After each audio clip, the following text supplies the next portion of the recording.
एक दिन इन दोनों यूट्यूबर्स को एक बड़ा आइडिया आ जाता है। इन दोनों का बड़ा आइडिया ये होता है कि देखना चाहते हैं कि क्या ये मॉल के अंदर अपना रात बिता सकते हैं क्या बिना पकड़े गए। तो इन दोनों के नेम है ब्लैक एंड ब्राउन और ये दोनों अपना चले जाते हैं मॉल के अंदर जब मॉल क्लोज होने वाला होता है तब। और वो मॉल के अंदर एक जो अब कोना होता है उसके अंदर वो चले गए होते हैं और अपने आप को एक जो बॉक्स होते हैं काफी सारे उनसे कवर है वो कर लेते हैं छुपाने के लिए और उस जगह पे आराम से छुपे वो जाते हैं और छुपे हुए वो काफी ज्यादा अपना इंतजार वो करते हैं, काफी इंतजार करते हैं और फाइनली उन्हें अनाउंसमेंट आती है कि ये जो मॉल है वो अब क्लोज होने वाला है और वहाँ पे फाइनली लाइट है वो बंद हो जाती है। तो अब ये दोनों ये जो मॉल है उसके अंदर अब अकेले है वो हो चुके हैं रात में। सो अब इतने बड़े मॉल के अंदर ये दोनों अकेले हो चुके हैं तो अब इनके पास काफी ज्यादा टाइम है इधर अपना। तो फिर ये क्या करेंगे और क्या, ये मॉल के अंदर इधर उधर थोड़ा खेलते हैं और अपना मैनिकन्स जैसी एक्टिंग भी है वो करने लग चुके होते हैं। एक पॉइंट पे ये दोनों काफी ज्यादा बोर भी है वो हो चुके थे।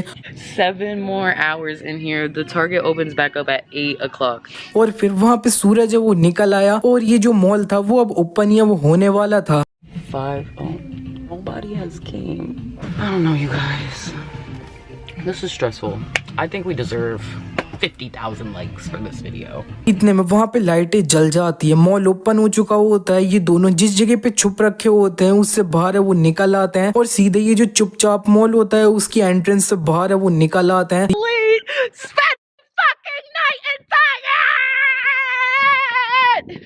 लेकिन ये स्टोरी यहाँ पे एंड थोड़ी होती है। ये दोनों अपना चले जाते हैं घर पे और काफी ज्यादा अच्छे से अपनी ये जो फुटेजेस होती है उन्हें अच्छे से एडिट है वो कर लेते हैं और इसे यूट्यूब के ऊपर अपलोड है वो कर देते हैं और ये इनकी जो मोस्ट वॉच वीडियो है वो बन जाती है। और इनकी ये जो ऑडियंस थी उन्हें ये जो वीडियो थी वो काफी ज्यादा पसंद है वो आई थी। और लेकिन अब तुम्हें पता है और किसको ये वीडियोस पसंद आई? हाँ, पुलिस को पसंद आई। सो पुलिस ने इन्हें डायरेक्टली कॉल है वो किया और बोला कि हमने तुम्हारे ये जो मॉल वाला वीडियो था उसे देख लिया है और वो ट्रेसपासिंग है एंड हमें तुम्हें चार्ज है वो करना होगा। सो पुलिस वालों को इन दोनों का ये जो वीडियो था उसके बारे में पता कैसे चला? सो असल में ये जो अब ब्लैक एंड ब्राउन थे उन दोनों ने ये जो मॉल के अंदर था ना असल में पूरी तरह से रात है वो नहीं बिताई थी। ये दोनों 3 बजे के करीब में अपना जो इमरजेंसी एग्जिट था उसे यूज करते हुए बाहर है वो चले गए थे। लेकिन बाहर जाते हुए इन दोनों ने इमरजेंसी अलार्म था उसे ट्रिगर है वो कर दिया था और इसी के बाद पुलिस वहाँ पे वो आ चुकी थी सब कुछ चेक करने के लिए। लेकिन उस जगह पे उन्हें कोई भी वो नहीं मिला क्योंकि इस टाइम तक तो ये जो अब ब्लैक एंड ब्राउन थे वो अपना घर पे जाके आराम है वो कर रहे थे और सो रहे थे। और फिर अगले दिन 8 बजे ये जो ब्लैक एंड ब्राउन थे वो अपना मॉल के अंदर है वो चले जाते हैं और ऐसा नाटक कर रहे होते हैं कि जैसे इन लोगों ने पूरी उधर रात है वो बिताई थी अच्छे से मॉल के अंदर क्योंकि इस जगह पे अलार्म ट्रिगर है वो हो चुका था। तो फिर ये जो मॉल के जितने भी एम्प्लॉयज थे उन्होंने ये जो फुटेज थी उसे अच्छे से चेक ये सब है वो किया और जो भी बाहर निकला उसे पुलिस को है वो दे दिया। एंड ये जो स्टोरी थी ना वो अपना न्यूज ये सब तक है वो चली गई थी और काफी ज्यादा हल्ला गुल्ला ये सब है वो मचा था। और ये जो ब्लैक एंड ब्राउन थे उन दोनों के जो ऑडियंस थे वो काफी ज्यादा उन्हें रोस्ट है वो करने लग गए कि तुम हमसे झूठ है वो बोला है, तुम ये जो मॉल था उसके अंदर रात भर है वो नहीं बिताई थी। एंड ब्लैक एंड ब्राउन ने अपने खिलाफ इतना ज्यादा क्रिटिज्म ये सब है वो देख लिया तो फिर उन्होंने सोच लिया कि वो एक रिस्पॉन्स वीडियो है वो बनाएंगे। और इस वीडियो के अंदर ऐसा लग रहा था कि उन्हें इतना ज्यादा क्रिटिज्म जो उनके खिलाफ आ रहा है ना वो बिल्कुल भी पसंद है वो नहीं आया है।